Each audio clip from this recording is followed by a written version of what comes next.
On this week's show, we'll be discussing Xbox trying to move all gamers over to Xbox anymore. What is the point of the Days Gone remaster? And what is the future of Pokemon? All that and much, much more on this week's GamerGuild Podcast.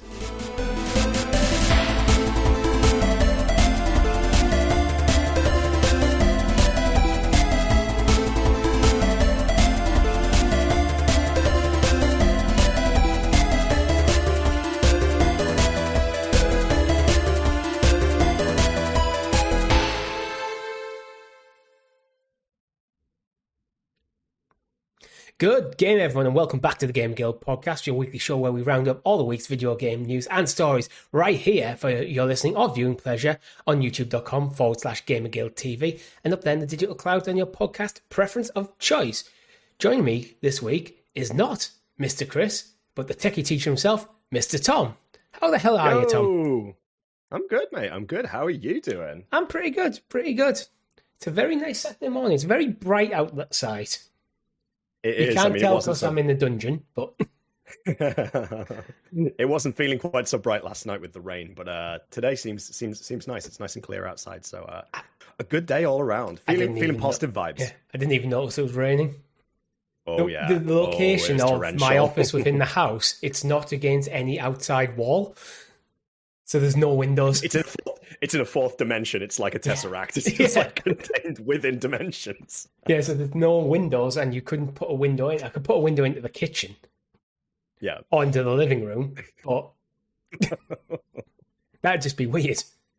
It's landlocked. Yeah. Yeah, basically, I've got a landlocked office. But as I said, we do have a great show lined up for you this week. But before we get into it, make sure if you haven't already, you like the video, subscribe to the channel, hit that bell icon so you're kept in the loop of all our fantastic content here at GamerGuildTV, such as mine and Chris's first ever look at Avowed, which was our Thursday night live stream. Tom, what are your feelings generally on Avowed? Nice to see a new Western RPG. That's one big thing. It's sort of like, it's been a while since we've had a good hit from something like a Skyrim. So to have something that's new and fresh in the marketplace. I know, albeit some people might feel like the fantasy RPG genre might be a little bit saturated just in general, just with like things like Baldur's Gate and so on. But to have a sort of like, while we're sort of eagerly anticipating any news whatsoever on Elder Scrolls 6, it's nice to see something new, and I like the inclusion of guns. I think that's something that we haven't seen in a sort of like Western fantasy style RPG for some time. Yeah, well, on the live stream, I dabbled with pretty much any time I got a different type of weapon, I kind of just switched over because, as I was saying on the live stream, if I'm going to play this, because it is still in contention for my next game after Platinum Metaphor, I'm going to re-roll my character anyway and start fresh. When that actually happens. Yeah, when. I'm very close to the end. I'm literally like 3 trophies off the Platinum. One of them is bugged, and I think you have to just ride around on your sword for ages. But I think I've been reading some of the forums, it's got like a weird reset bug. So I just need to do it all in one go. So I'm just going to have to sit there for half an hour just spinning around in circles. Oh, that's a blast from the past, back when we had Jedi Fallen Order back in the Stadia days. And I remember like the bounty hunter bug where you couldn't get bounty hunters to spawn. God damn, I hate those bugs when it comes to 100% achievement. Yeah, at least it's doable. I'm just going to have to sit there. So yeah, I'll get that last. But back to Avowed. Well, obviously I played it, and you're right in saying the fantasy RPG genre can sometimes feel a bit oversaturated, but I think the kind of first-person style of the RPG, like in Elder Scrolls, they're actually rare. They're not that common. It's true. Yeah, I mean, outside of Elder Scrolls, I don't even feel like I can really name much. Maybe outside of the Warhammer Age of Sigmar stuff, like, it's not the 40k stuff, but the fantasy sort of theme. They exist, but I think they fall in the trap of where a lot of first-person shooters fall. If it's not Call of Duty, it just feels generic. Yeah. Well, Call of Duty technically should feel generic, but because it's Call of Duty, it sustains itself.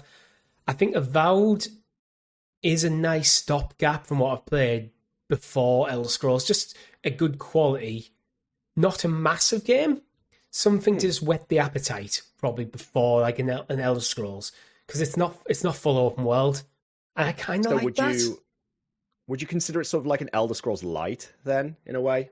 In some ways, it's never going to escape the Elder Scrolls comparison because just the way it plays. Yeah, you can play exactly. in third person, and some of our Discord said that it's very playable in third person. I did dabble with it, and I found it's like it suffered from, when you try to play an Elder Scrolls game in third person, yes, you can do it, but it just feels wrong. The animations aren't that great. It doesn't feel fully like you're making contact with things. You're just kind of wafting your sword near stuff and damage is happening. Camera doesn't quite feel like it's right lined up exactly. It's obviously designed for first person experience, isn't it? Yeah, it's like your mileage may vary. If you're a hardcore third person like Chris is probably going to play it third person if he plays it. I think the better experience is as a first person game. Okay. I think I do like the choice though, because you're always going to get some platformy sections where it is nicer to have the better view slightly pulled out, see the full character. But I think first person is probably the way to go. But you can switch quite quickly. I was playing on Series S. I think it was L3. It might be an L3 or R3. Just press and hold, switch perspectives. Cool. Okay. So it's dead easy. Good. I have installed it on my PC because it's a PC game, in my opinion. It feels very much like it should be a PC game, but I don't know how it'll run. I haven't had a chance yet. Right. Okay. Well, you'll have to give us an update on that if you get round to it. Yeah, I will do. Every week I'll be on this podcast, so I'll be talking about it if I do play again. What have you been up to, game-wise? So I since the last time I was on the show, I finally finished Final Fantasy 16 and all the DLC. Nice. So we finally got that platinumed. I must admit it felt like a bit of a grind towards the end. It was very much that sort of New Game Plus experience. We talked off the show before that we have our gripes around Square Enix pushing this Final Fantasy mode on people. Yeah. It just feels like they're doing it for the sake of getting people to continue playing their games. The huge games already. Yeah. And if a game takes like 80, I think for Rebirth, I clocked in over 100 hours. And then to get the platinum, I have to play through the entire game again in Final Fantasy mode. And it's just not something you want in the game that big. I like its existing. No. I just don't want it associated with trophies.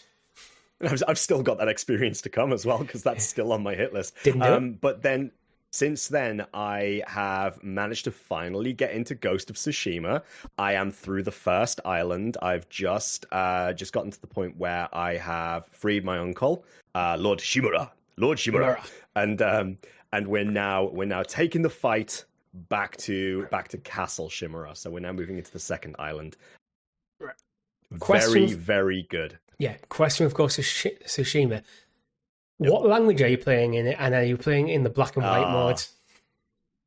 No, I've gone OG. I'm not playing it with the Kurosawa filter on, and I am playing it with the English dubbing. It just feels like it's obviously they've gone through the effort of actually getting voice actors to do it in the English.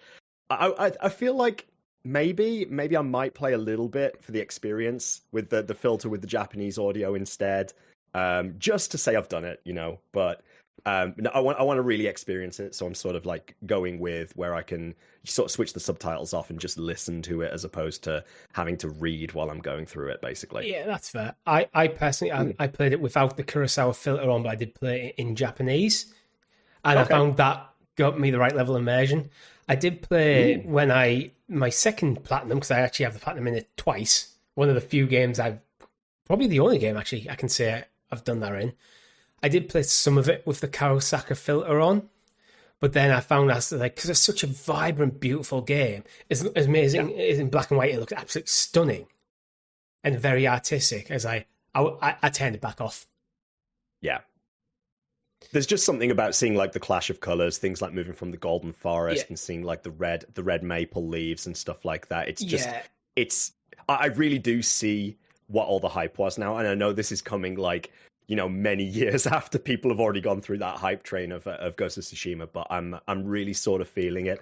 The only thing I would say is it's definitely starting to feel dated in the sense of the character models. There's obviously, because it was a PS4 game as opposed to a PS5, even the director's cut remastered version it's still very much noticeable that these are older gen models, but it certainly doesn't detract from, you know, the artistic style of the game, and certainly not the feeling of it.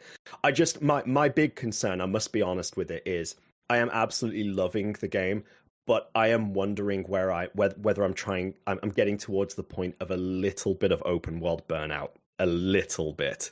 Okay. That's my concern. Like with Ghost of Tsushima, or with gaming in general? Gaming in general, I think Tsushima does it quite well in the fact that you can fast travel to a lot of the points that you see out in the wilderness. But I feel like, I don't know whether Ubisoft have done me dirty in the past because of having just too many open world experiences. Yeah, it's not the Ubisoft levels of let's put 8 million pointless collectibles on the map. We're not going back to Odyssey and Valhalla style levels ever. No. Until Assassin's Creed Shadows, which is actually in the news. Yeah, I know what you mean. I do get open world fatigue. That's why I was saying about with Avowed, with it not being a true open world, I kind of like that. Because sometimes it's like, well, I'm probably going to clock in closer to 200 than 100 hours with Metaphor by the time I've got the Platinum. Which, it's not an open world game, but sometimes games can be too big for their own good. Sometimes less is actually more, because when you get... I find sometimes I found it with Horizon Forbidden West, actually. That game is so big. I've got the Platinum in it, and there's literal fog of war still in my map, because I haven't been everywhere. Wow. I haven't done everything. Wow. It's like, it's just bigger than it needs to be. It's like sometimes if you condense it slightly, I feel that's where we should be at nowadays with games, where since Skyrim in the open worlds went massive, bigger, everyone's trying to get bigger and bigger and bigger and bigger. Then you get to the point where you're filling it with pointless, boring stuff, which is the Ubisoft curse. It's interesting because it's almost following the trend of mobile phones again, isn't it? Of like how we had huge phones and then we've started to shrink them again. So then we're going to get to that point where we get bored of small sizes. We're going to go bigger again, and it's just an endless cycle. Yeah. I mean, I for sure, one thing I would say as well, based on my current experience of Tsushima, is again, it's the same sort of things that you see in like RPG systems with like Final Fantasy, the older Final Fantasies, with like the random battles and Pokemon random encounters and stuff. That just like traveling along the path and coming across those hordes of Mongols where you just have to keep standing off against them. It does get to a point where I'm like, look, I just want to get to where I want to go. Yeah, you find yourself running past stuff. Yeah. But it's not a criticism of the game. It's a criticism of, I guess, the ecosystem in general, and like where we've been at and what we've had sort of like force fed to us for nigh on a decade, pretty much, really, at this point. 100%. I think there's also a bit of we're old men with with like we ain't got time for this anymore. Yeah. Like, I just want to get to the next. I'm going grey. I'm literally going grey playing this game. I'm more grey than brown now. I tipped over. I feel you. Yeah, but as I mentioned, Assassin's Creed Shadows in the news, but we can't get into the news without Mr. Tom, you introducing us to the... Wow. Yeah, it is time for the graciously gathered Gamer Guild Gazette, aka... The news! The news! And as always, the news is brought to you by our Guild Heroes, which you can join over on the YouTube channel for as little as 99p, giving you early access to some shows, such as the remaster of the Clickercast Season 1. Again, Last of Us is actually in the news again, because we finally have a release date for it. But I'll save that for the end, just to whet your appetite. But thank you for everyone who supports the channel. It really does mean the world to us. First story of the week. Tom? Pokemon. We're getting the Pokemon Presents. It's been announced. It's 27th of February. So in a few days' time, we'll know what is coming up. Pokemon. What are you expecting from this? All right. So, Pokemon Presents kind of could be predicted a little bit based on sort of like the annual cycle that they go through with these announcements. One thing that I think really needs to be noted with this one is where they're at within the franchise timeline, really. They are very quickly approaching their 30th anniversary for like the Pokemon game series. And if you think about sort of like the Pokemon generation of where they're at with remakes, remasters, new iterations of the game and so on, the numbers line quite nicely. I think it's about time we got a new entry in the series. So me personally, I'm looking for a next gen version of the Pokemon franchise. So I'm not talking about like a spin-off. I'm not talking about like a Legends. I'm not talking about like a anything to do with trading cards or anything. I'm talking literally Pocket Monsters, the game. Generation 10. What is it? Yeah, I'm kind of thinking the same. You kind of got it a bit with Scarlet and Violet, but I think the problem I had with them is after years and years of people asking them to make it a fully open world Pokemon game, they finally did it. They made it again too big, and it was full of bugs, and it didn't run great on the Switch, which I think is why last year we didn't get one. Because I do think this we've got the announcement of the Switch 2. I think come November we are getting Gen 10 Pokemon. Wow. On the new hardware, probably cross-gen, because you don't want to burn your bridges with the Switch audience just yet. So I feel like a cross-gen would make sense, because it'll be very early in Switch 2's lifetime, if it's out this year. Yeah, absolutely. I mean, you were talking about what? If they're about to announce it now, the Switch 2 isn't even out. I know it's imminent that we're going to be getting like hands-on play tests and so on of the hardware.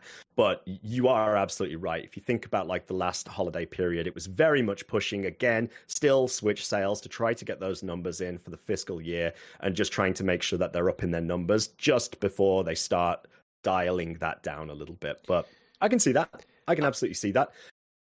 I think they could go really hard, because they've also got Pokemon Legends Z2A, which is announced, and I think it's due for this year, so I think we'll get a release date on that, which is, to be honest, what I think they'll probably open with. Yeah. But you could also... They've also got weird stuff, Pokemon Sleep and some various mobile games. Pokemon Pocket Trading Card game is probably going to be talked about, because it's been such a success for them, so it would be stupid not to. Could you see a remake? Could you see them dipping back into the originals again and do another remake of like Red and Green? Because technically they've kind of done it twice already. Yeah, I mean, at that point, are you sort of flogging a dead horse for the sake of, literally like, this is our cash cow, are we just going to keep milking it till this poor thing is absolutely bone dry? I think before they dive back into the originals again for the umpteenth time, I think what they need to do is they need to sort of address the sort of negative aspects of the recent releases. So things like the Scarlet and Violet, when we're talking about the jankiness, the graphics issues, let's be honest, right? Nintendo has always been one step behind in terms of that graphical fidelity, and where nobody is expecting them to pull out a 4K 60 sort of Pokemon with ray tracing, using like the Unreal Engine 5 nanites system and stuff like that. But I think what they need to is that they need to restore a little bit of faith in people to show that actually Game Freak can do a decent job of making a step up rather than churning out the same shit again for another year just with new skins. Yeah, Legends Arceus wasn't too bad in terms of how it played, but there was still a bit of jankiness. There was some very obvious popping of things in the world as you're running around it. But I think the problem they've had is potentially, I think with Pokemon Scarlet and Violet, they were overly ambitious with the hardware they were working with.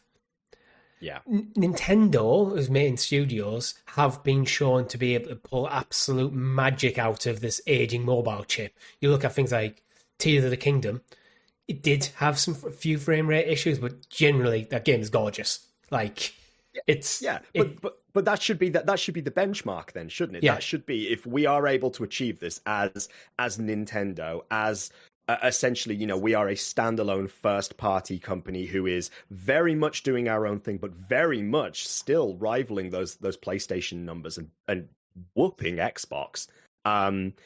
It's very much got to be one of these things that they need to look at that, and they need to be applying some pressure on Game Freak to say, like, you need to do better, quite frankly.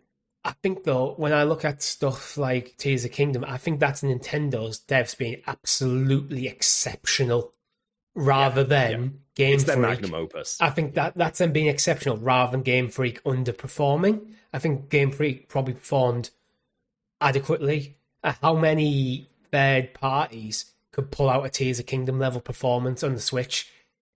It's just that is this, like, the hardware was a fairly dated mobile chip when the Switch came out.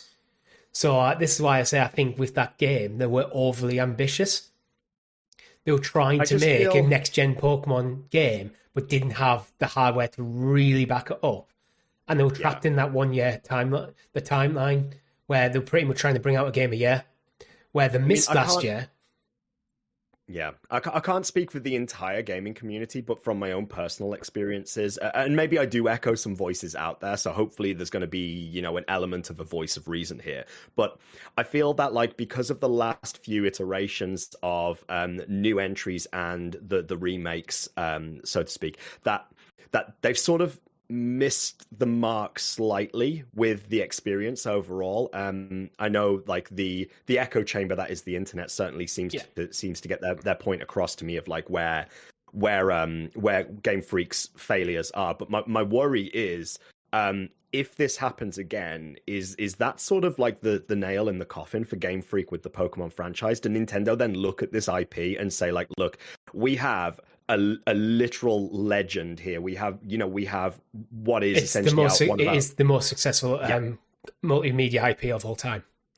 Exactly right. And then do they look at pulling that, like, into the studios that do, like, the Legend of Zelda games and so on instead, and look to try to get that level of exceptionalism? Because Game Freak, they've been around a very, very long time, like from the 90s. Like, we've known how long they've been making these games for, but they have almost a duty of care in a way, really, that they have to, handle this IP in a way that is going to.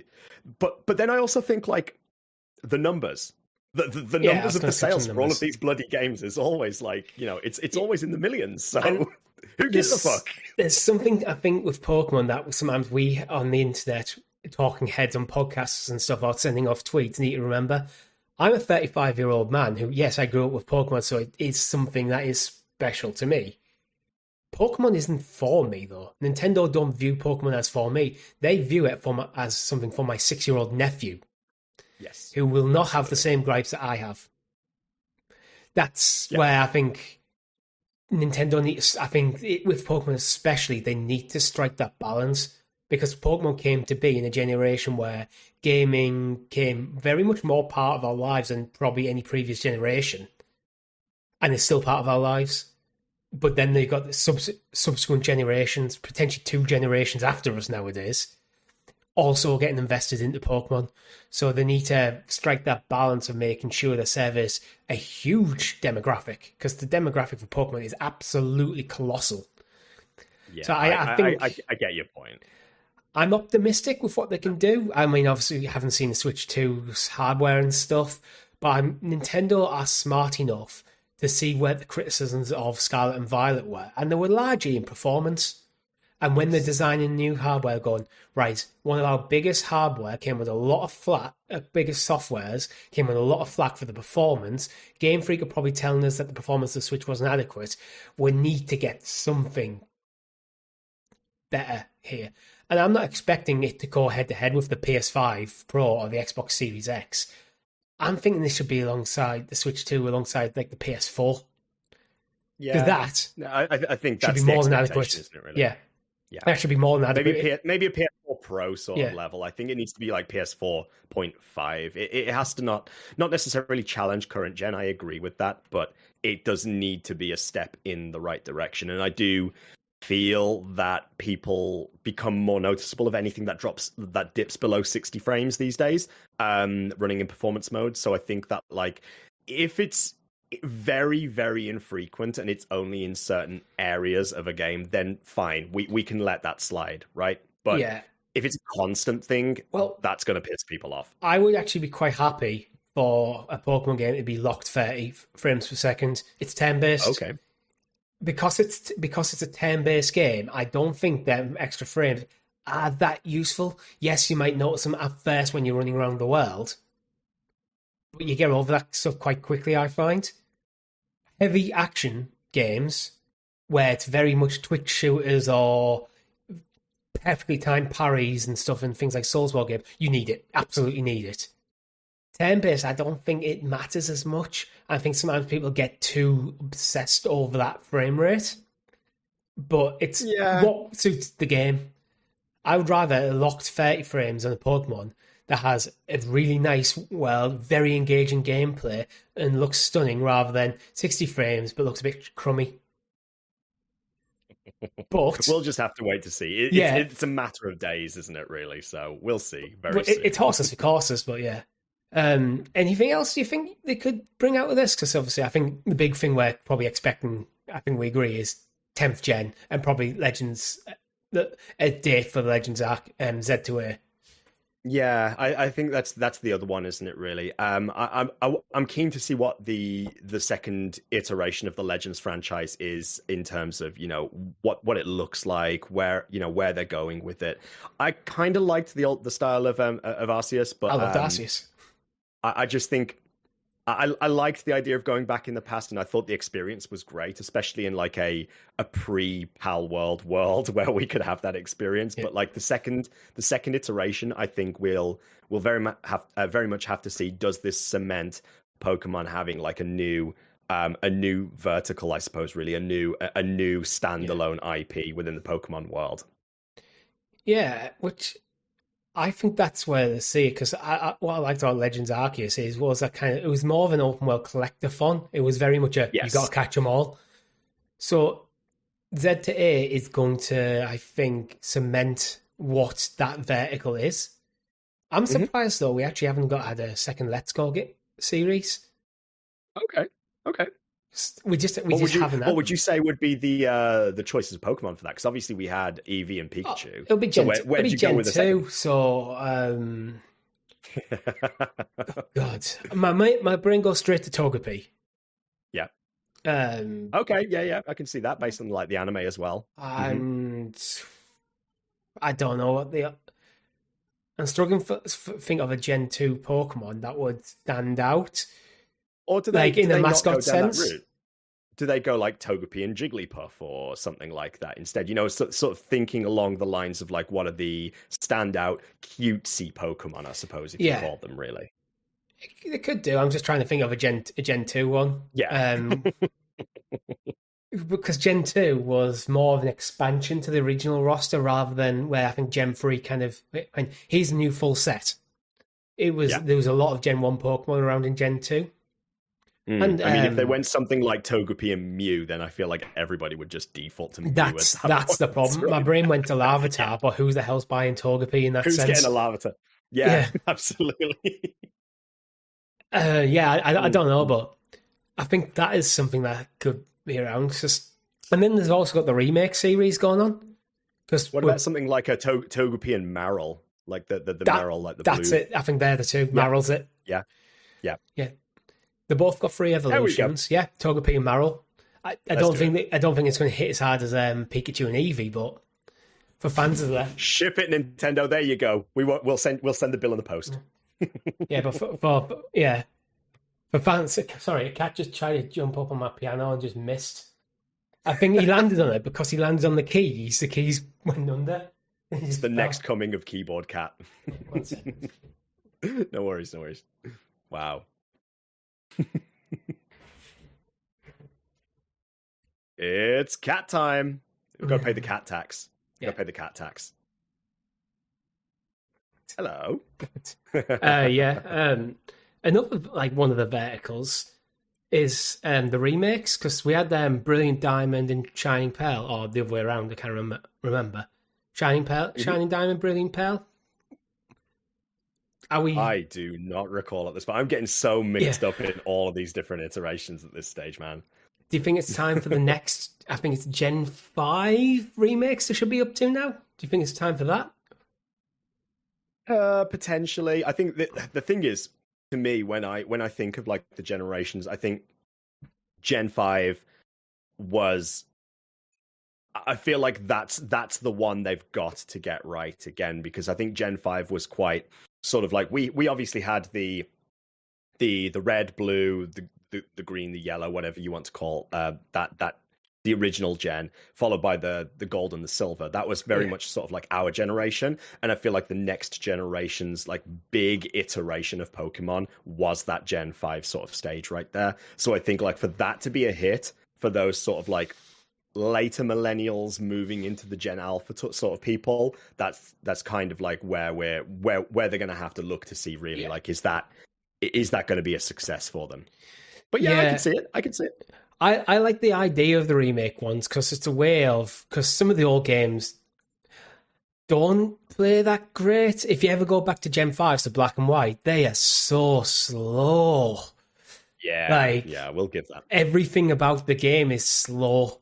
It's painfully slow. It's like, so that's where I think something could be improved. But to be honest, I think they're getting to the point where it's almost better maybe think of remaster rather than remake. Because Gen 5, that was Nintendo DS. Yep. It's like, well, do we just get it? Do we just remaster it, get it running on the Switch and the Switch 2? Because no point in shooting yourself in the foot by making Switch 2 only. And get up the frame rate, up the resolution, just get it running smoother and quicker. Yeah, that's fair. Or is it about time that we finally see some of those classic Pokemon moving onto Nintendo Online? Like that's the other thing, right? They did on the DS, on the 3DS. They re-released the originals, but then it didn't carry over to the Switch. Yep. Like, which is just insane because it's like I bought them, but I'd love them on my Switch, but I can't. Is there anything else you want to touch on Pokemon wise before we move on? I've heard rumors out there of the idea of how they're bringing these sort of like standalone handheld consoles like the old Game & Watch styles, and I wonder whether they could massively capitalize on something like a classic Pokemon handheld, where it is just, it's built into like the ROM chip of a single device. There's nothing you can do with it other than play Pokemon Red, Pokemon Blue, or Pokemon Yellow. You know where my brain just went to? You remember when we were in Leeds and we saw that desk with all like the hacked consoles, and some of them Game Boy Advances looked absolutely stunning with USB-C and OLED screens. Do that. Get all Pokemon games up to, not including like the DS ones, because you need 2 screens for them. So all like from Gen 1 to Gen 4, get them all running on one of them. So we're talking about Game Boy Color Advance. Game Boy, right? Game Boy Color, and Game Boy Advance. Yeah. All them generations all packaged together. Here's a 52-in-1 cartridge again. Something like that. I know what you mean. But have the online functionality working as well, so you can play charged. Have them compatible with have Pokemon Bank on there as well. No, it's Pokemon Home now. Have that on there. Pokemon Home. So it becomes a true like old Pokemon experimes. So and what sort of price point do you put on that device then? Ooh, $24.99. No, it's going to be. God damn! Wishful thinking. That's with the OLED screen. With the OLED screen, with an OLED screen, you'll probably bang on the door 300. Without it, maybe close to 150, 200. To be honest, I'd ditch the OLED screen.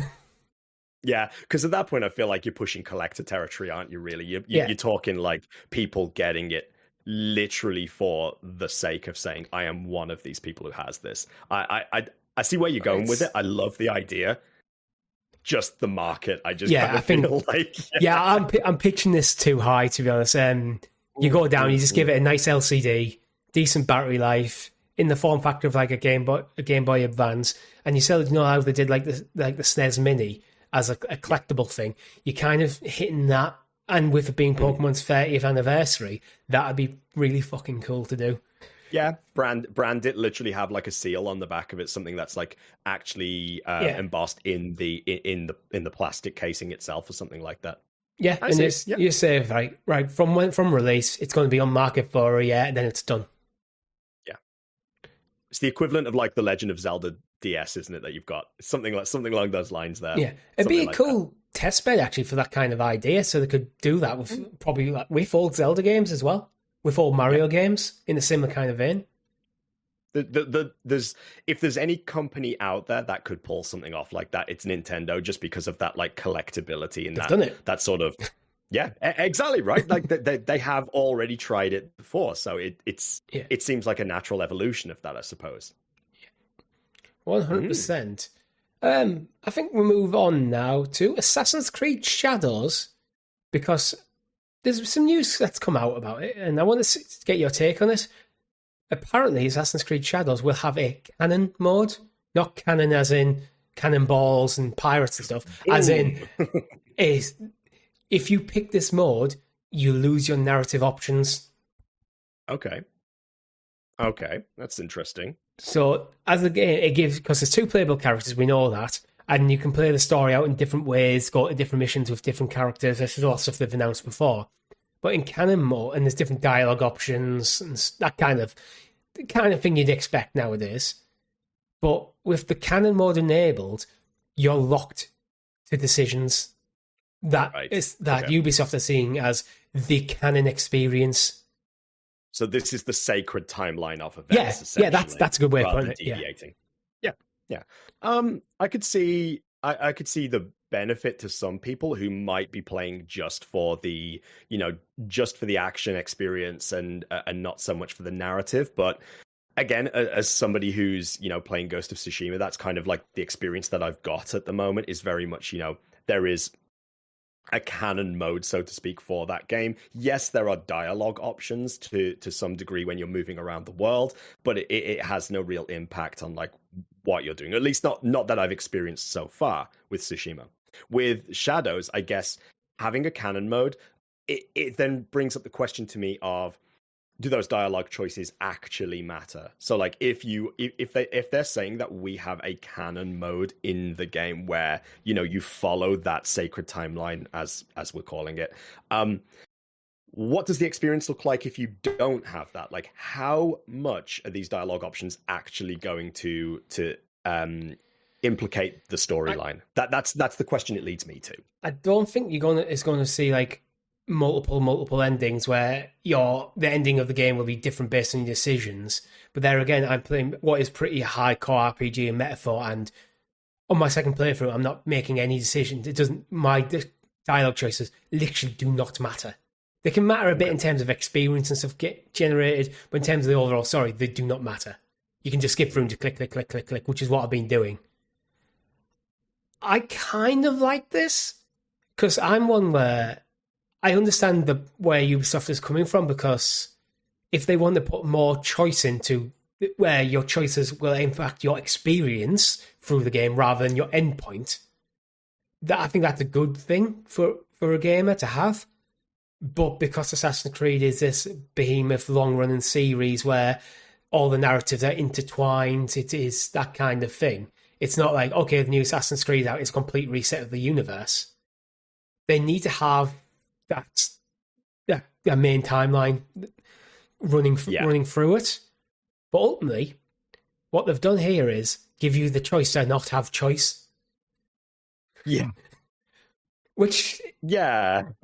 yeah, it's like, so you can play it however you want to and get the experience of it as a standalone game in its own right, or you can play it exactly as Ubisoft intended the story to unfold.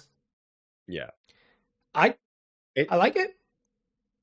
It's interesting. It's unique. I don't think for me it's the be all and end all for the Assassin's Creed franchise. I do think that is going to come down to any iteration on the gameplay more than anything, of seeing like what do they do with this iteration of Assassin's Creed that makes it really stand out at a time that Ubisoft need it to stand out. Yeah, I mean, it's in the news. I'm not going to dwell on it, but Ubisoft's revenue is down again. And again, well, they've had a 31% decline. It seems like every few months we're reporting on Ubisoft's numbers going down, and To be honest, I think it's fairly expected. This is, I think, the problem with a publicly traded company, where because they haven't had any successful products really in 6 months, in a year or 2 years, whatever it is, their shares are going to go down, revenue's going to go down. They've also not brought anything out. No. So I take these sort of stories with a pinch of salt. It is problematic for Ubisoft because they are publicly traded, and investors who are not that savvy about what's going on in video games and understanding the cadence and understanding how actually, yes, we had a few, not flops, but underwhelming games. Yeah. Like Star Wars Outlaws didn't flop, but was a bit underwhelming. Yeah, I mean, looking at things like X Defiant, they've pulled support of X Defiant. You know, Ubisoft's in this.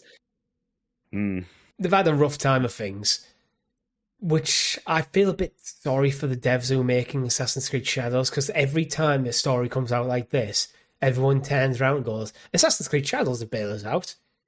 It's putting a huge amount of pressure on that game. It feels like it needs to do Valhalla levels. Which Valhalla's sales were insane. Looking at it realistically, it kind of really is, and I hate to say that it is, because if we went back 10 years and we even discussed the idea that Ubisoft would be at this point, you would have called me an idiot. Because, you know, at this point, Ubisoft were hosting their own Ubisoft Connect events. They were like having this huge showcase of their own, independent to E3. Where they were, you know, out and out showing these are all of our amazing franchises. These are all of the things that are coming out on the, you know, in the coming year. And now we're at a point where Ubisoft very much feel like they're flailing. And I get what you say. It is a huge amount of pressure, and my heart goes out to the dev teams for the Assassin's Creed franchise in particular, that they have such a weight on their shoulders at the moment to make this thing hit. It kind of does have to hit for them. Yeah, it's also the Japan Assassin's Creed. People want it for a long time. And unfortunately for them as well, it's going up in people's minds this year against Ghost of Yotei, which is something I'm sure they would absolutely not want to do. Absolutely. So it's just a lot of pressure. But I think this is the problem is, you mentioned 10 years ago. 10 years ago, I think Ubisoft were already beginning to stagnate in terms of what they were producing. And then they've, since then, spent the bulk of the last 10 years chasing trends, and it's only really Assassin's Creed. They've got some massive hits. Rainbow Six Siege, still going strong. But for every Rainbow Six Siege, there's an X Defiant or Hyperscape. There's stuff that's just come, died, or no one's interested. Even a lot of the Tom Clancy games have just disappeared, like Ghost Recon, Wildlands and stuff. They're not coming out anymore. Star Wars Outlaws just didn't. Star Wars Outlaws would have done really, really well in the pre-Jedi Fallen Order world. Absolutely. But then we've seen what the quality can be. And this is where I've always felt Ubisoft fall down, where they don't make bad games, they make good games. They just don't make great games. Yeah, they're sort of very much at the point of, I wouldn't say AAA, even though they have AAA IP. I think it's very much like that it comes out and it's very much sort of like your 7 to 8 out of 10s at best. You're like, you get what you're expecting. Double A.5, right? Like it's nearly there. But there is just something about Ubisoft games where it just feels like, again, release after release, there's the same sort of feeling to it. And whether it comes down to the engines they're using and, you know, the teams behind it, I feel like every Assassin's Creed is the same with a new skin, almost. I've felt for a while, basically since we've been doing the podcast, Ubisoft games feel like they've come off a production line. They don't feel like an artistic endeavor. Absolutely. You can see the checklist. Yeah. When you're playing them, it has to be open world. It has to have side quests. The game needs to be at least this big. You need to have this many collectibles in order to keep players engaged. But the quality in the side stuff isn't there. The quality in the main narratives for Assassin's Creed is amazing.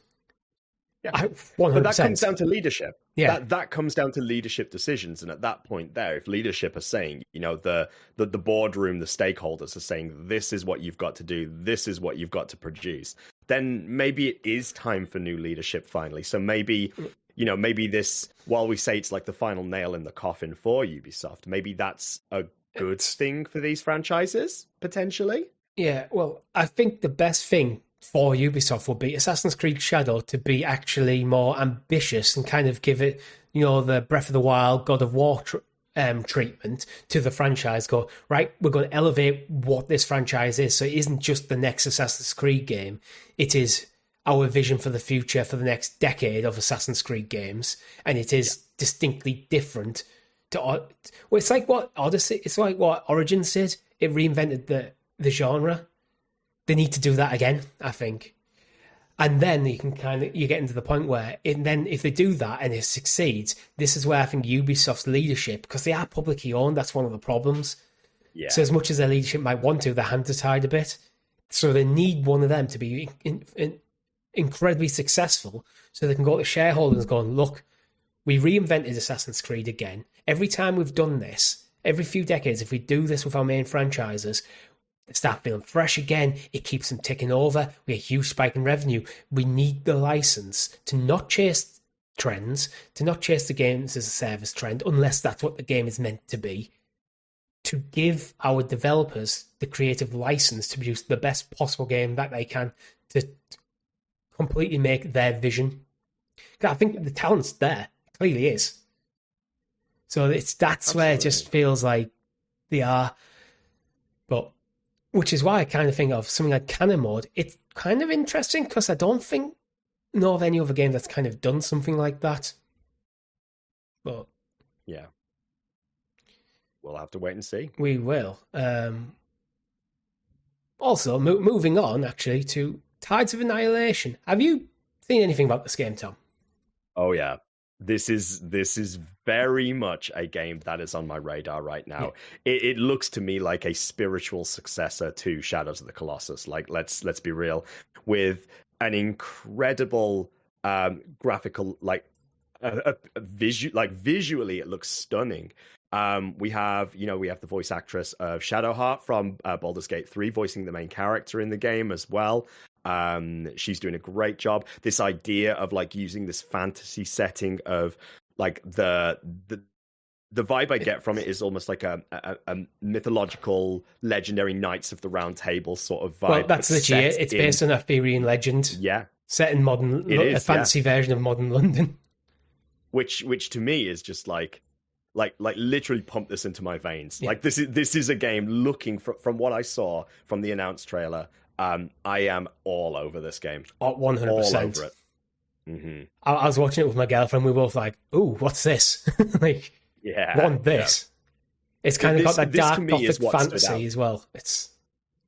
This was the game that stood out for me at the State of Play. This is the one game out of everything that we saw. This was the one game that really caught my attention, and that was in a sea of.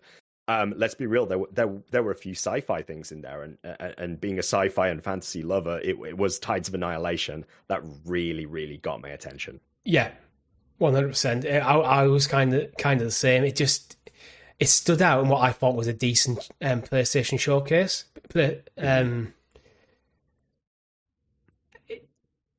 So the story, the reason it's in the news is actually because this is actually from the same devs who made Black Myth Wukong.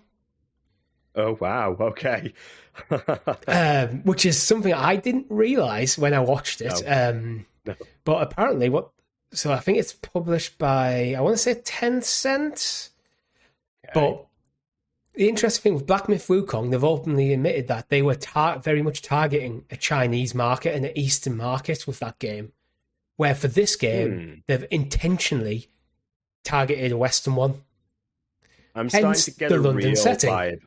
Yeah, I'm starting to get a real vibe for what their, what their checklist looks like. They target an Eastern audience. Let's go for an Eastern Chinese-based mythical legend. Now let's look at the Western audience. Now we're going very much British, Arthurian legend as well. So yeah, Yeah, I can now make those links. That's very fair. That's very fair. Yeah, so I think that's quite an interesting way to go about it, because I think that what they've identified there is, say, the Chinese audience and the Western audience want different things from games. So give them it. Like, Black Myth Wukong did well over in the West, and this game probably will do well over the East, but by kind of focusing a bit. And yeah, I think it could be a really good decision. Absolutely. But I mean, it looks stunning. The gameplay looks amazing, and it doesn't look too Soulsborne either, which is where I think sometimes Eastern developers get into problems. Yeah. Where they make games crushingly hard, but not everyone wants that. It's why I love the concept of Soulsborne games. I just don't like playing them.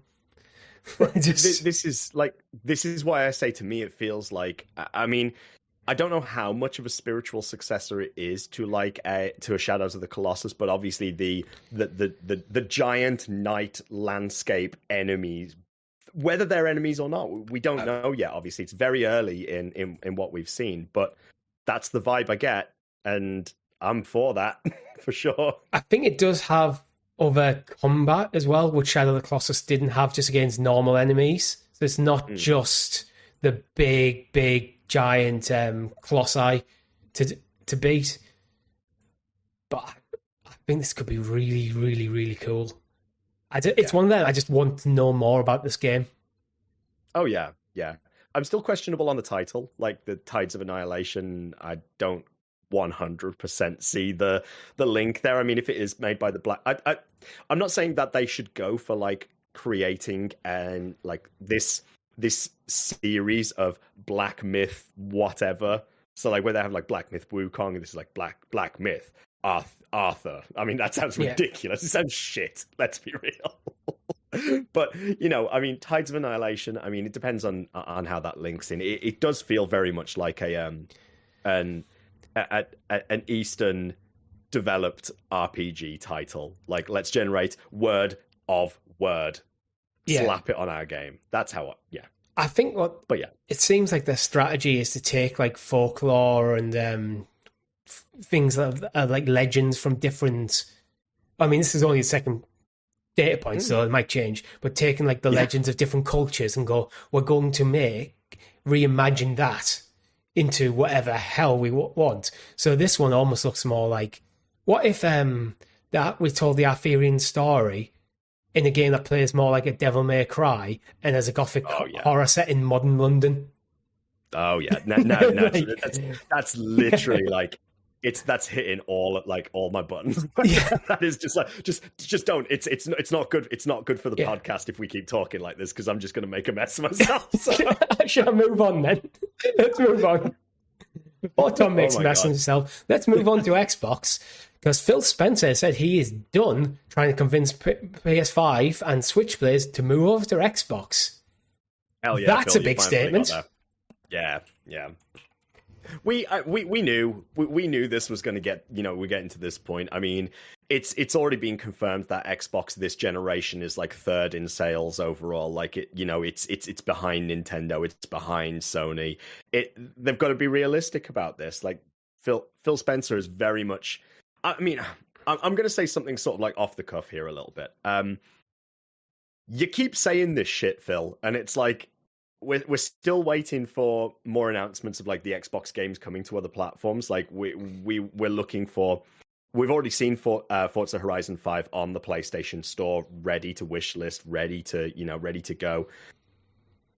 Stop talking about this now and like start actually showing us the Halo, the Master Chief Collection coming out on X, Y, and Z consoles. Start giving us Gears of War. Like just do it. Come on, stop talking about it and just do it. I think that it has kind of started doing it. We do know stuff is coming off the PlayStation, and probably Switch. I think was Grounded come over to Switch. Grounded's already. No, Grounded's already on Switch. I'm sure. So I think it started. I mean, the other part of the same story is he said he would be honest and transparent about platforms in the future showcases. suggesting that Xbox showcases will start featuring PlayStation and Nintendo logos if the game's going there. I just feel like he's a broken record at this point. I feel like week after week he's saying the same shit again. So I just want him to fucking like shut up or put up. One or the other. Just do it. Just fucking do it. Come on. I think he's definitely prepping the groundwork, isn't he? And going, we've been talking about this for ages. So when it happens, it shouldn't be a massive shock. Yeah. So the internet, we won't get someone who's a massive Xbox fan who thinks that Xbox games shouldn't be anywhere other than Xbox, because somehow putting an Xbox game on Halo on PlayStation diminishes his experience. So that person doesn't start taking the internet with fury. They will. But the thing is, Richie, is that this is more relevant, if I'm being real, this is more relevant to the people who are in the know on the daily, listening to podcasts, listening to people like us, talking about this stuff. Whereas if I were to go to the students at my school, people like kids who play on Xbox, they wouldn't have a clue. That's the truth of the matter. There is still very much that culture within the ecosystem of that sort of tribalism, I suppose, really, of, I'm PlayStation, I'm Xbox. It's from the 90s, isn't it? And they're fucking outcasts. Yeah, absolutely. Sega does what Nintendo owns, that kind of thing. Yeah. Wow. Yeah, that's a classic. But yeah, it's one of these things. We know and we're prepared for it. But again, how much of an impact is that actually going to have when it happens? Like, will the current generation of gamers, the kids who are in, their early teens, will it matter so much to them? Will we see more numbers driven over towards PlayStation as the place to play, or will people still buy their separate consoles? I think you're right. I think this is a very long game that Microsoft's been playing. And you know what? I feel like what I've been predicting since we started Sounds of Stadia 5 years ago is I was predicting an Xboxless future. Oh, I've got one of them. Not you, not drinking out of it today, but I've been predicting an Xboxless future where Xbox as a platform will still exist, but with cloud gaming and how much they were kind of after Stadia came out, probably for a while before things like GeForce Now took off and Luna came out and Sony took out the nails out the coffin of PS Now. It was kind of Xbox were kind of the next, probably the biggest players in cloud gaming for a little while. I think they're preparing where, you know what? We don't need to be selling these boxes at a loss so you get to play our games. They almost might be doing the Sega thing. We're going to be a publisher of games rather than a manufacturer of hardware. It's not next gen. They've announced hardware for the next generation already, that it's coming. But it could be the one after,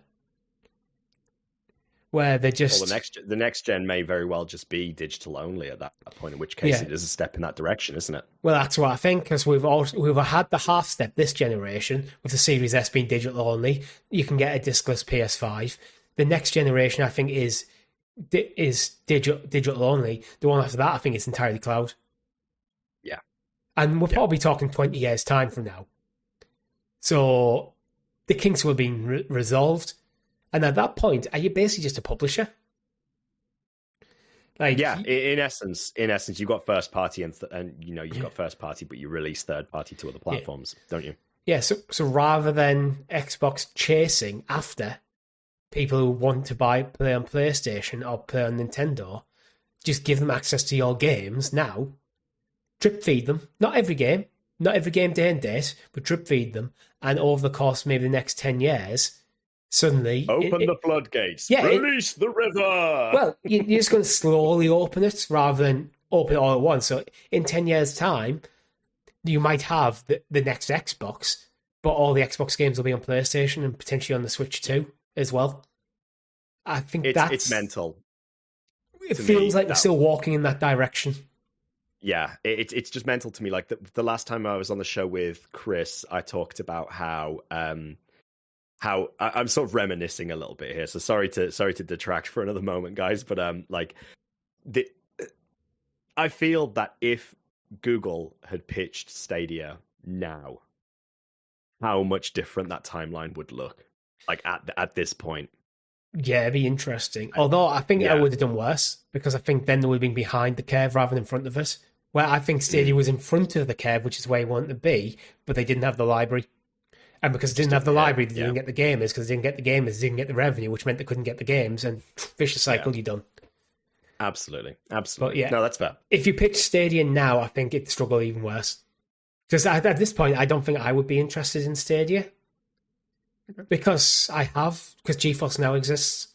I have Xbox Cloud Gaming. I have Cloud Gaming on PlayStation.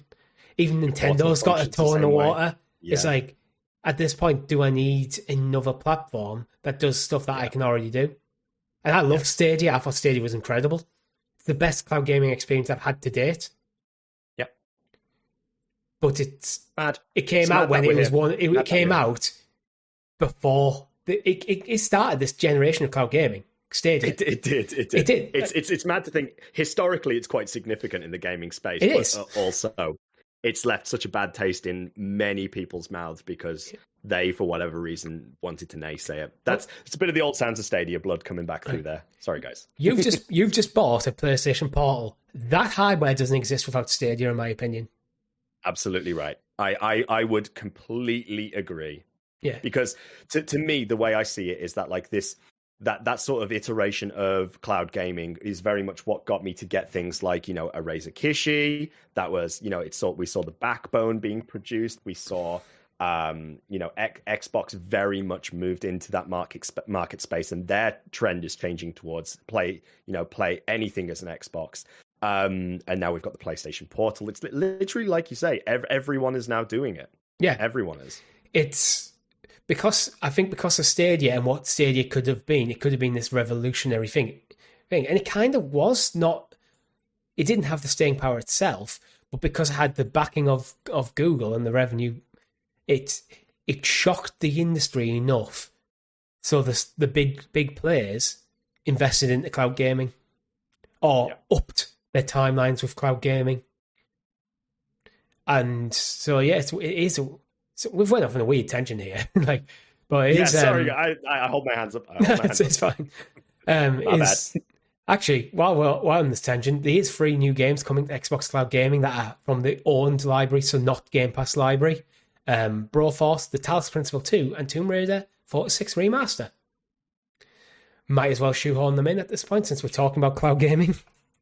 Yeah, sure. Why not? Yeah. Well, I think we should probably keep things ticking over because we are now into the podcast and we've still got quite a few stories to go through. It's a busy week. Days Gone. Did you play Days Gone at all, Tom? Yes. I must admit, albeit briefly, but I did play a little bit. All right. Because it's a weird one because at the start of the week, I found an article from Push Square basically questioning what is the point of the Days Gone remaster. A few days later, it's selling well.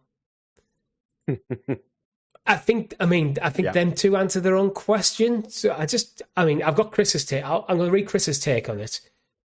Then we can go into it ourselves. Okay. So Chris wrote in, as you can, over in our Discord channel or in the comments below. This game launched during the PS4 golden era when we got Uncharted 4, Ghost of Tsushima, Last of Us Part 2, God of War Reboot, Spider-Man, Bloodborne, Death Stranding, and Horizon. Was Days Gone possibly being unfairly compared to arguably the best PlayStation output in history? Even in a title-winning sports team, there will be still someone who's the worst. Yeah. So his take is kind of, it's an underappreciated game. I'm guessing where he's coming from with the remaster. It was underappreciated when it came out. Is the remaster what the game needs? It's like it's a re-release, isn't it? Really, I know the remaster. A lot of people are commenting on like the graphics between the original and the remaster because there's not. Yeah, it really is. But you compare something like the Until Dawn. I saw a video of that last night of like the graphics comparison there, and there is a significant improvement, I would say, with Until Dawn.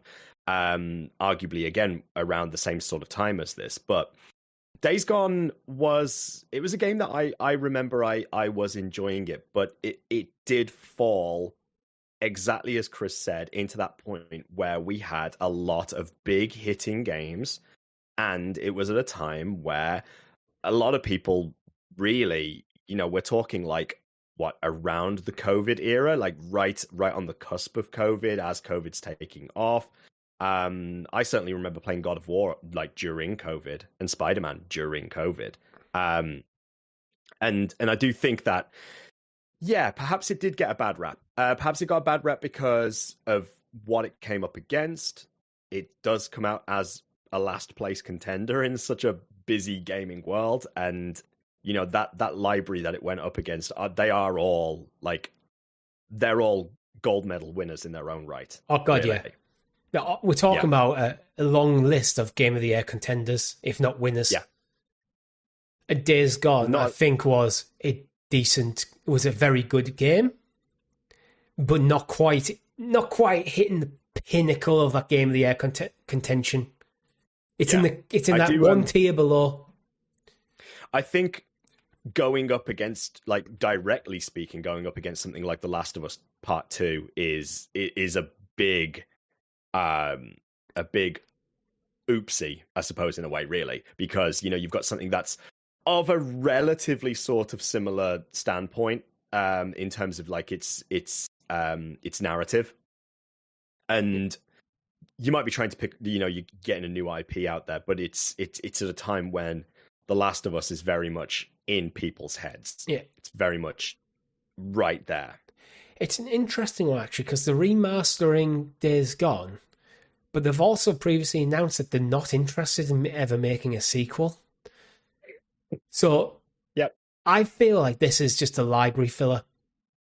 Yeah. As I've said before, because of the shift to games as a service and the shift back, it's left... We got things like Last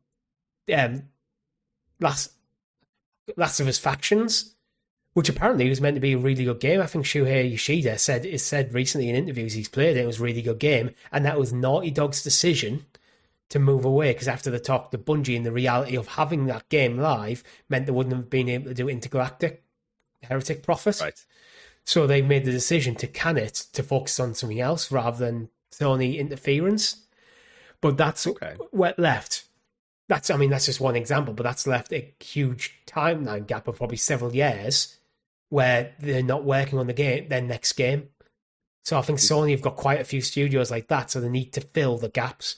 And Days Gone is probably a good idea in that sense, because it was underappreciated when it came out.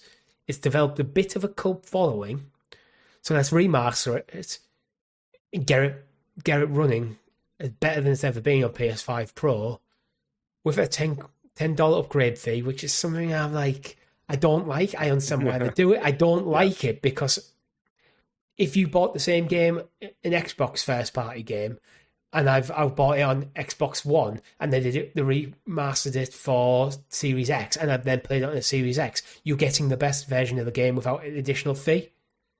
Yep. So that's why I don't like it, because we have another companies doing it better. But they can argue it's a full remaster. But it's also a bad precedence, I think, really, because we are very much in this sort of cycle at the moment of taking older games and remaking them, remastering them. We've sort of been through that golden era of gaming, I think, in a way, and it sucks to say that I feel that new ideas seem to be few and far between at this point. I think it's just the games are bigger than they ever have been. They're more complicated than they ever have been. They take a lot longer to produce than they ever have been. A lot of money. The average cycle is not 3 years anymore. It's more like 5 or 6. So, but the revenue has to keep coming in. So I think, to be honest, and it's purely optional. So this is why I kind of don't like it, but I don't mind it. I personally wouldn't pay the $10, but I could see why someone would. And then it's a choice, because you can just go buy the PS4 version, stick it in the PS5, and it works. So as long as that have that backwards compatibility and it's not a mandatory upgrade, you can't complain too much. No, not really. Yeah, but apparently it doesn't work on if you have the PS Plus version, which is just a pain. Then need to sort that shit out. This is just a Sony back end thing where the two siloed sometimes like, oh yeah, if you got this game on PS Plus, you can pay the $10 upgrade fee. Why? But fix it, man. Come on, fix it. Yeah, I don't know. It's Sony doing weird Sony shit. Absolutely. But yeah, it's an interesting one. It'd be interesting to see where it goes. But I think there isn't a movie or TV show in the works, so there might be another reason to going back to the well on this game to get the interest there. Well, I mean, after the success of The Last of Us, that's certainly one thing to think about. We're very much again in this world of lots of gaming IP is being licensed for movies, for TV shows, isn't it? So perhaps this is all interlinked. Could be. But you know what isn't interlinked with Days Gone? Lost Records, Bloom and Rage. My mind went blank there. So episode 1, it is episodic. Episode 1, or tape 1 as they call it, is out, and we have the reviews. Before we get into the reviews, Tom, are you? What is your expectation for this game? Are you any interest at all? This is, correct me if I'm wrong, this is like the new Life is Strange, isn't it? Yes, it's from the original Life is Strange developers. Right. Don't Nod. I think this is Don't Nod. But then Deck 9 took over the series, so now they've done their own spiritual successor to a game that they made. And this is, so it's very much like a coming of age sort of tale. Feels like it's got a very like 90s vibe to it almost. Yeah. Perhaps to an extent. It is only split into 2 parts, and the second part will be out on April the 15th, just for record there. Wait, when did this one come out? I think last week. Tuesday, and the next I believe. One comes out April 15th. Yeah. So about 2 months between. That's where I'm at. I've talked about this before, but briefly, I like episodic games. I have no interest in buying them piecemeal. Okay. I like them split into episodes, because it's like watching a TV show. You play an episode, you go to bed. Next day, you play the next one. But I don't want to wait months between. Did you feel that same way with the Telltale games? I never played any Telltale game on day and date. I always wait for them all to come out. When it all comes out. Yeah. I think I'm in exactly the same boat with Borderlands, Game of Thrones, Wolf Among Us, The Walking Dead. I'm pretty sure with all of them that I waited until they were all out before purchasing them. Yeah. The only game that I've tried to play day and date for each chapter was Life is Strange 2, and it's the only one I never finished. Wow. Okay. Interesting. Because I just burned out the story. Yeah. So that's why I like them splitting, but it's doing okay actually. It's interesting, is what I would say. The concept is interesting. I don't particularly feel any sort of major attachment to these types of games. I was very much a Telltale kind of guy when it came to it. I bought into them mostly for the IP, I would say, as opposed to something that's standalone.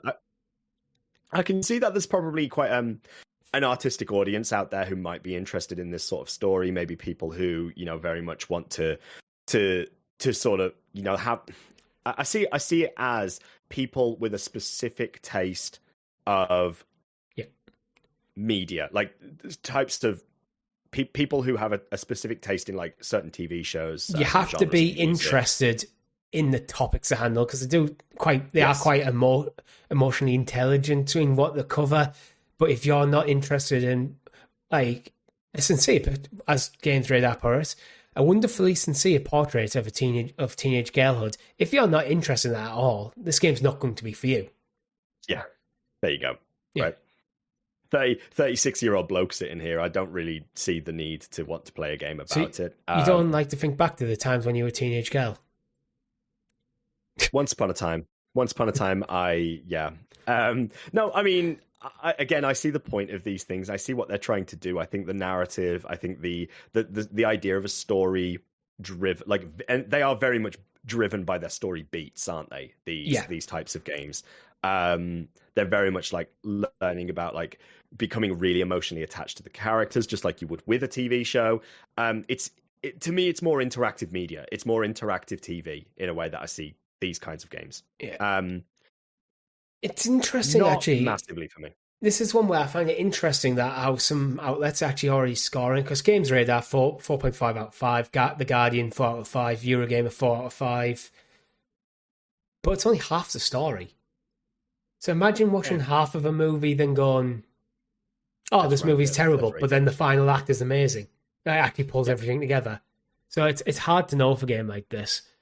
But it's, to me as well, it's like, imagine we go back to our childhood, right? You buy something like Final Fantasy VII, in its jewel case, 3 discs. But you only buy 1 disc. You get the 1 disc. You play that disc, you get to the end of it, and you go, "What happened to Sephiroth?" Right. Guess I gotta wait a couple of months till I can buy disc 2. Yeah. It seems strange to me. Like, yeah, especially with such a close cut date for episode 2 as well. Yeah, it feels like they could have just launched it in April. Yeah. I don't know why the decision's there. But moving on, this is a story that's been evolving very quickly over the course of the week. But if you go to TonyHawkTheGame.com, which is an official site, there's a countdown to the fair. It is the 3rd of April, 4th of March. Stupid Americans getting the date wrong and confusing me. There's a countdown. Is it the 3rd of the 4th or the 4th of the 3rd?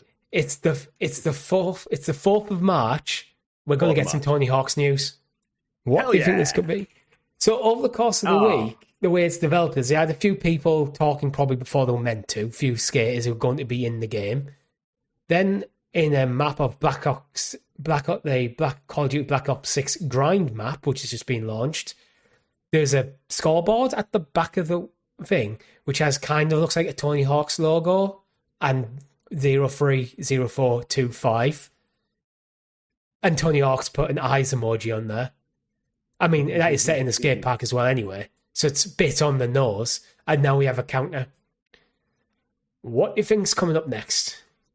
The significance of the date. I think that's a massive hint right there. We've had Pro Skater 1 and 2 remastered. Look at the date.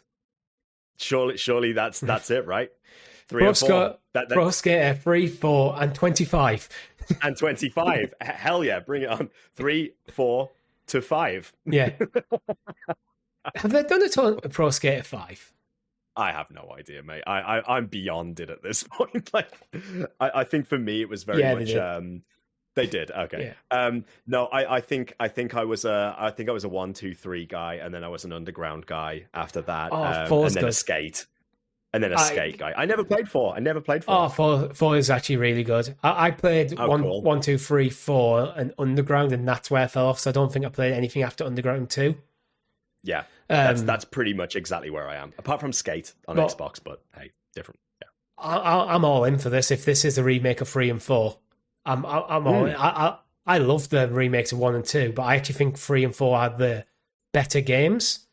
Where with especially 4, so 4's the one that may change the formula a bit, where it's not just kind of arcade mode all the time, where you just hop in, you got 2 minutes to do whatever missions, where you get a bit of free roam around the level, and there's like, instead of having a set of things to do from a menu, there's quests.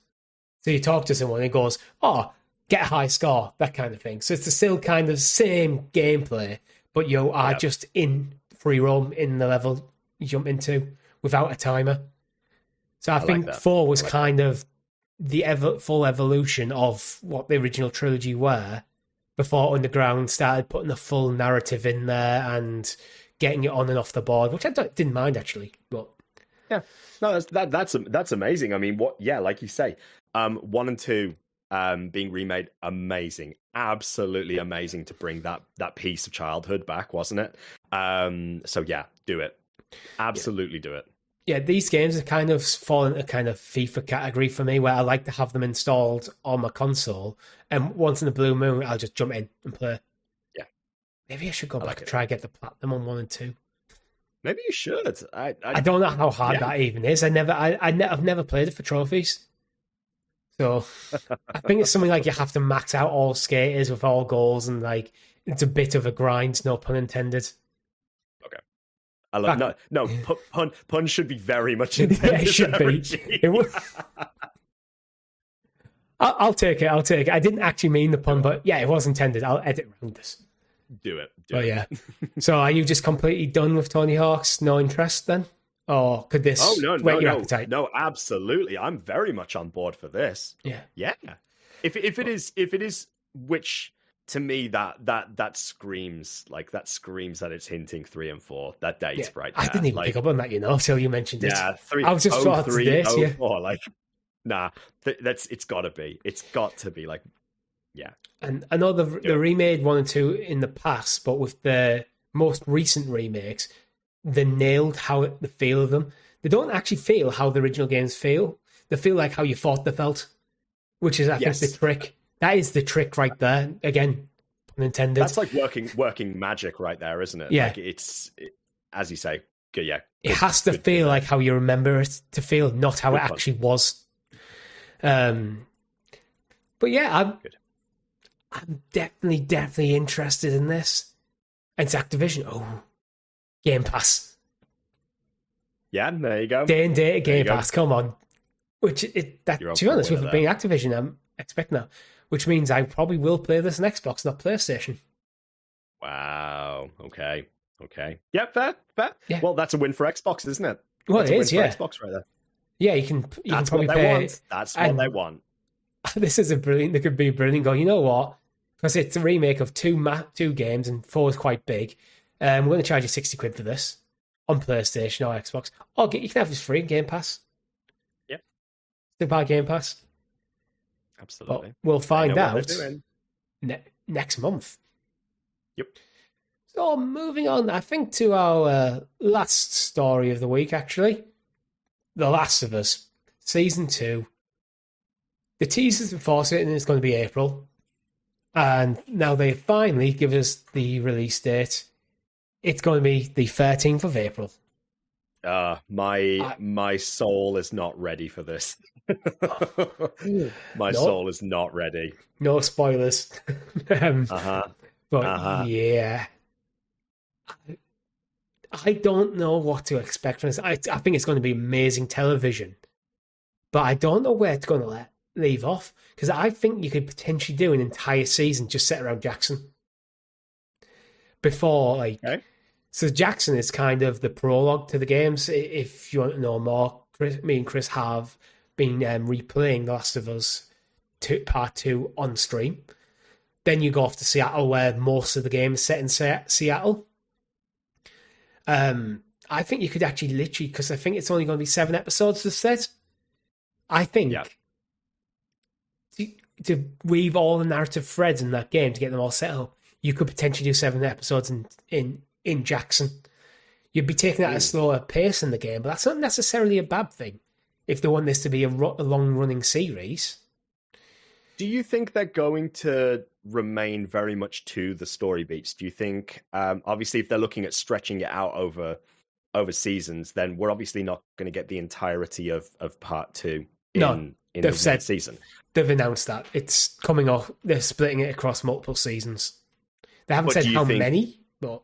Do you think they remain true to the story? Do you think they change some story beats? Do you think that they... Yeah, like how drastically do you think they deviate from the plan, so to speak? Because it is Neil Druckmann writing for this as well? If he's... I don't know if he's writing. He's definitely an executive producer, so he's definitely involved with the creative decisions. Okay. What I think is you're going to see a lot of what they did in Season 1, where they changed some storylines to fit the medium better, which I personally think was for the better, because if you want the actual Last of Us Part 1 experience, you can go play the game, or you can have this... I almost see it as a different universe. Yeah. Like in the multiverse, this is a different way the events could play out. I think they're going to do that. I think there's some stuff from Part 2 they could move up in order to kind of focus to extend the Jackson part, because there's a flashback in the game. Spoilers. I'm not going to say too much about, but there is a flashback in the game which me and Chris have played through on stream. I think that could be in this season and still keep the season located in Jackson. Because with it being a flashback to Ellie and Joel, it's set kind of when they are in Jackson between the events of 2 and 1. So I think you could put that as an entire episode on its own into this season. The kind of... I actually even know what episode I would put it in. Because this is a 7-episode season. That episode I'm thinking of, this flashback, is episode 5 for me. Because then the major events that kind of kickstart the entire game would happen in 6, and you deal with the fallout a bit, and Ellie setting off on a quest to Seattle in 7. So we've had the first season covered The Last of Us and Left Behind, so the DLC. Yeah. The second season, they're saying the second season is going to cover events from The Last of Us Part 2. Yes. But obviously not the entirety. No, there's no way you can do it in 7 episodes. Of course not. Expected to expand to span multiple seasons, and writer Craig Mazin does not want the series to overtake the games. That's interesting. Yeah. Which I think then, if you're going right, season 2 is set in Jackson. Season 3 is going to set in the first few days of Seattle. Season 4 is the end of Seattle. Season 5 is what comes after Seattle. Suddenly you might be looking like 6-7 years down the line. Hell yeah. Give me more Last of Us. Yeah. Let's do it. Let's go. It's great. Exactly. I'm looking forward. Yeah. And as we've said before, ClickerCast Season 1 is available right now on the YouTube channel. Chris has been remastering in a very Naughty Dog style the entire first season of our show. And I think there's a few episodes still up for members only, but this Season 2 will come back. We haven't set the dates. Me and Chris have we started talking about when and then the scheduling.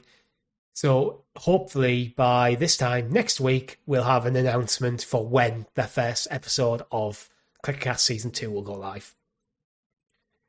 It's just fitting around everything else, so we can make sure that we want to be consistent on the day because we do it live. You're welcome to join us. We do it live. So it's trying to get that consistency and making sure we have time to watch the episodes, because I think they're going to be coming out on a Monday in the UK, Sunday in the US. So making sure we have time to watch the episode before we record the podcast. Of course. Live. Fair enough. Because that would be a crap podcast if we hadn't watched the episodes. But that is all we have time for in the news. And we like to end the show every week with delving into the history of video games with This Week in Video Game History. So starting on the 22nd of February, Tom, which is the day we're recording, anything jump out to you? Yeah, absolutely. 23 years ago today, Jet Set Radio Future. That was a game I really enjoyed. Hell yeah. Never played just it. Like rocket powered skates, literally just the soundtrack was amazing. You used to jump around, literally. It was like an open, not open world. I can't really say open world, but it's like a futuristic cityscape, and you could skate around graffiti things. You could recolor things. You could complete quests, collectibles, etc. Great game for a game that is quite dated now. Actually, I didn't realize it was 23 years ago. It was the original Xbox. Yeah, it was. Maybe that's just something that could make do for remake. Because I'm aware of it because it was an Xbox and I never had an Xbox. I never had a chance to play it. It just had a really nice cell shaded vibe to it. It was very much in that era of, I think it was right at the forefront of that cell shaded sort of time, Borderlands, even pre-Borderlands, I think, at that stage. Oh yeah, definitely. It would be definitely pre-Borderlands. But it was nice. It was reminiscent of a Tony Hawk's style game, but granted as skating, blading instead of.